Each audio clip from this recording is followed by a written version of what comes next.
Canción de Gabriel García Márquez. Llueve. La tarde es una hoja de niebla. Llueve. La tarde está mojada de tu misma tristeza. A veces viene el aire con tu canción. A veces siento el alma apretada contra tu voz ausente. Llueve y estoy pensando en ti y estoy soñando. Nadie vendrá esta tarde a mi dolor cerrado. Nadie, solo tu ausencia que me duele en las horas. Mañana tu presencia regresará en la rosa. Yo pienso, cae la lluvia nunca como las frutas. Niña como las frutas. Grata como una fiesta, hoy está atardeciendo tu nombre en mi poema. A veces viene el agua a mirar la ventana y tú no estás. A veces te presiento cercana. Humildemente vuelve tu despedida triste, humildemente y todo humilde, jazmines, los rosales del huerto y mi llanto en declive. Oh, corazón ausente, qué grande es ser humilde. La clase de hoy va a trabajar el tema del realismo mágico. Para poder comprender qué es el realismo mágico, entonces es primordial, es indispensable comprender cómo surgió, por qué surgió y su historicidad. El realismo mágico fue un movimiento que se dio en Latinoamérica en el año 1930, mediados del siglo XX, y cogió apogeo en 1960 y 1970, adjunto con el boom latinoamericano. El boom latinoamericano fue un afloramiento, por así decirlo, de todas las corrientes literarias, y entre ellas la que más sobresalió fue el realismo mágico. El principal ponente del realismo mágico es Gabriel García Márquez. Claro que a él también le sigue Julio Cortázar, con excelentes poemas y cuentos. Entonces hoy les traigo a colación un cuento de Julio Cortázar titulado La continuidad de los parques, para que posteriormente hagamos un trabajo de campo, de análisis de la lectura y construyamos ya sea un cuento o un poema que hable del realismo mágico. Entonces vamos a leer este cuento y posteriormente al leer el cuento les comentaré como tal a qué hace referencia. En primera medida les comentaré qué es el realismo mágico como tal, después de haberlos puesto en contexto, ¿cierto? El realismo mágico es una forma literaria de narrar. ¿De narrar qué? La realidad que está cargada de esa magia o de esas cosas que no son tan reales. Acá tengo algunas imágenes que pueden explicar mejor, explicitar mejor qué es el realismo mágico. El realismo mágico es la realidad dentro de un mundo de fantasía. Unas mariposas gigantes en un mar existente con personas reales en un paisaje existente, real. En este podemos ver un árbol y el árbol sostiene la canoa. En este podemos ver unas personas que andan por un lienzo y a su vez es como si flotaran por encima de las casas. Las personas son reales, el paisaje es real, las casas son reales, pero lo mágico aquí es que las personas andan por encima de las casas. En esta podemos ver un pintor. La imagen muestra una copa queriendo salir, como si no la estuviese dibujando, sino que estuviese sobrepuesta. Y en esta podemos ver una mujer arropada con el agua, leyendo un libro.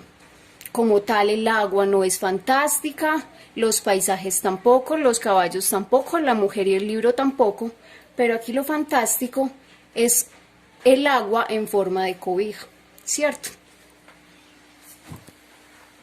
Como podemos contemplar, muchachos, el realismo mágico se halla en la cotidianidad de nuestras vidas. Lo podemos encontrar no solamente en estas obras de arte que son pinturas, sino que lo podemos encontrar también en escritos, en poemas, en cuentos, como el que les vengo a leer a continuación, en frases. Incluso me atrevería a asumir que se puede encontrar en metáforas. El cuento que les vengo a traer a continuación se llama Continuidad de los parques, de Julio Cortázar, y quisiera que de este cuento pudiésemos analizar y sacar conclusiones de qué parte de realismo y de qué parte de fantasía presenta el texto y cómo se mezcla el realismo con la fantasía en el mismo, ¿cierto? Y también construyéramos un cuento o un poema corto y lo pudiésemos compartir entre todos los compañeros. Continuidad de los parques, de Julio Cortázar. Había empezado a leer la novela unos días antes. La abandonó por negocios urgentes, volvió a abrirla cuando regresaba en tren a la finca. Se dejaba interesar lentamente por la trama, por el dibujo de los personajes. Esa tarde, después de escribir una carta a su apoderado y discutir con el mayordomo una cuestión de aparcerías, volvió al libro en la tranquilidad del estudio que miraba hacia el Parque de los Robles. Arrellanado en su sillón favorito, de espaldas a la puerta que lo hubiera molestado como una irritante posibilidad de intrusiones, dejó que su mano izquierda acariciara una y otra vez el terciopelo verde y se puso a leer los últimos capítulos. Su memoria retenía sin esfuerzo los nombres y las imágenes de los protagonistas. La ilusión novelesca lo ganó casi enseguida.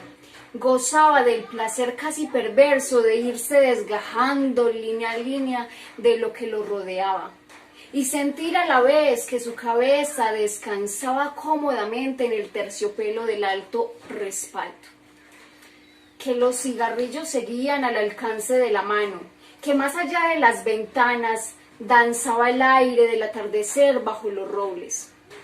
Palabra a palabra, absorbido por la sórdida disyuntiva de los héroes, dejándose ir hacia las imágenes que se concertaban y adquirían color y movimiento. Fue testigo del último encuentro en la cabaña del monte. Primero entraba la mujer, celosa, recelosa. Ahora llegaba el amante, lastimada la cara por el chicotazo de una rama. Admirablemente restañaba a ella la sangre con sus besos, pero él rechazaba las caricias. No había venido para repetir las ceremonias de una pasión secreta, protegida como un mundo de hojas secas y senderos furtivos. El puñal se entibiaba contra su pecho y debajo latía la libertad agazapada. Un diálogo anhelante corría por las páginas como un arroyo de serpientes, y se sentía que todo estaba decidido desde siempre, hasta esas caricias que enredaban el cuerpo del amante como queriendo retenerlo y disuadirlo.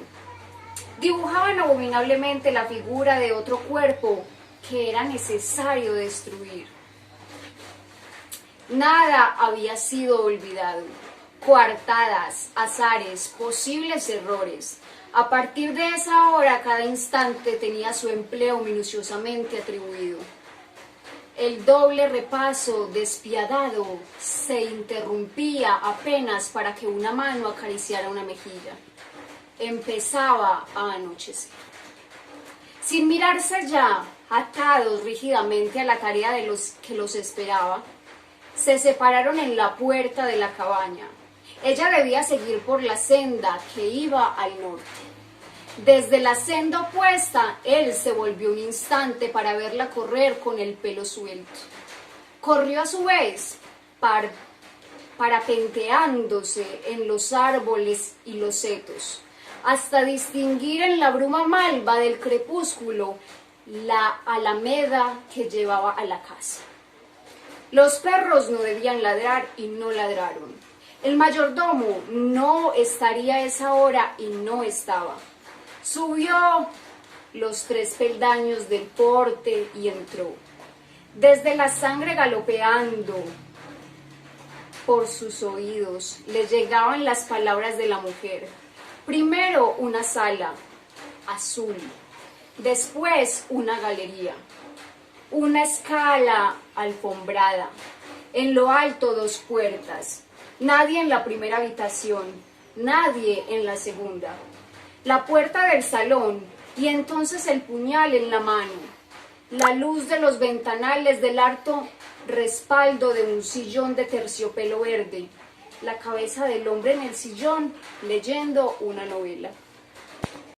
Listo, chicos, entonces en estos breves minuticos que nos quedan, es bueno que los destináramos a la construcción de un poema corto, o un cuento corto, una frase corta, un párrafo corto, que haga referencia precisamente a lo que les mencioné ahorita, el trabajo del realismo mágico, donde se evidencia el realismo, donde se evidencia la parte fantástica o mágica y que se unan los dos.